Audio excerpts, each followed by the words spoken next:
தொடர்ல அடுத்து 4 தொடர்கள் எதெல்லாம் அப்படின்னு பார்க்கலாம். வேற்றுமை தொகாநிலை தொடர், இடைச்சொல் தொடர், உரிச்சொல் தொடர், அடுக்கு தொடர்.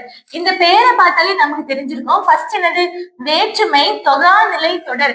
அதாவது வேற்றுமை உருவுகள் எதுவுமே ஒரு தொகையாக மறைந்து வரல. தொகாநிலை தொடர் மறையாம நமக்கு வெளிப்படையா வந்திருக்கு. அதுக்கு எடுத்துக்காட்டு, கவிதையை எழுதினார், கவிதை எழுதினார் அப்படி சொல்றதுக்கு பதிலா கவிதையை, அதுல ஐ அப்படிங்கிற வேற்றுமை உருவு நமக்கு வெளிப்படையா தெரியுது. அப்போ நம்ம கவிதையை எழுதினார் சொல்லியிருக்காங்க.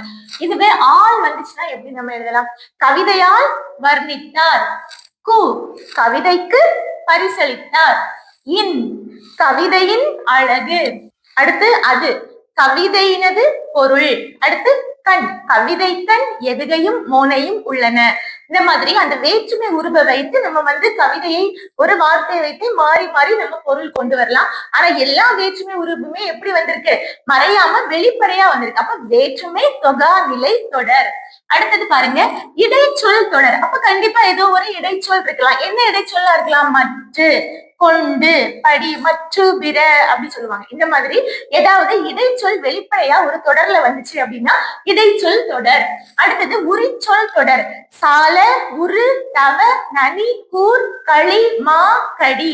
இது மாதிரி ஏதாவது ஒரு உரிச்சொல் வெளிப்படையா ஒரு தொடர்ல பொருள் தருது அப்படின்னா அது உரிச்சொல் தொடர். அடுத்தது அடுக்கு தொடர். இது எல்லாருக்குமே ரொம்ப பிடிக்கும். ஏன்னா வந்த வார்த்தையை திரும்ப திரும்ப வரும். நன்று, நன்று, நன்று, படி, படி, படி, பாம்பு, பாம்பு, பாம்பு. இந்த மாதிரி அடுக்கு தொடர். ஒரு சொல் திரும்ப திரும்ப பொருள் தரக்கூடியது அடுக்கு தொடர். அப்படி வந்துச்சுன்னா நம்ம என்ன சொல்லுவோம்? அடுக்கு தொடர் வாக்கியம்.